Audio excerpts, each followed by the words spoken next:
Radiation can appear mysterious, as it cannot be seen, heard, smelt, or touched, but is often regarded as harmful. So, what is radiation? Most people don't realize we are exposed to radiation in our daily lives. It can come from many sources, such as the universe, our food and drinks, our mobile phones, or electric heaters. High-energy radiation may come from atoms. Atoms are the smallest part of a substance that can exist freely in the world.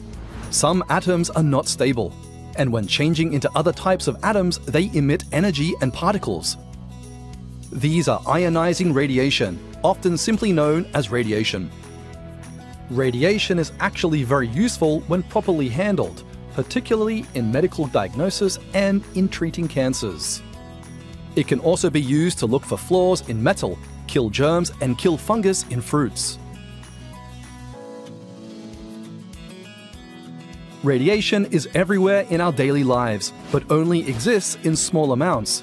It can come from sources including building materials, rocks and soil, our food and drinks, and medical treatments. Only an imperceptible amount comes from the nuclear industry. The unit of a dose of radiation is called a millisievert. Being exposed to a low level of radiation, such as eating a banana or taking a flight, does no known harm to our health.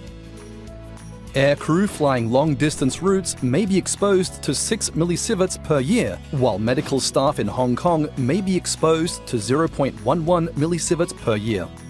No health effects have been found for an annual dose of up to 100 millisieverts, but the risk will increase with a higher dose. The risk of cancer may increase at 1,000 millisieverts, and a dose of 10,000 millisieverts within a brief period could be fatal. Daya Bay is the nearest nuclear power station to Hong Kong and has been supplying nuclear energy to the city for the past 30 years, meeting a quarter of its electricity demand today.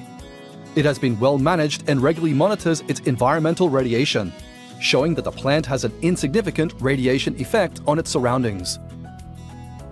By law, the radiation dose from a power station site for people living nearby should be less than 0.25 millisieverts per year, which is only a fraction of the radiation absorbed by the average Hong Kong resident at about 3 millisieverts per year. The Hong Kong Observatory has set up radiation monitoring stations to monitor radiation levels in the environment. The results confirm there has been no measurable increase in radiation levels in Hong Kong since Daya Bay Nuclear Power Station began operations.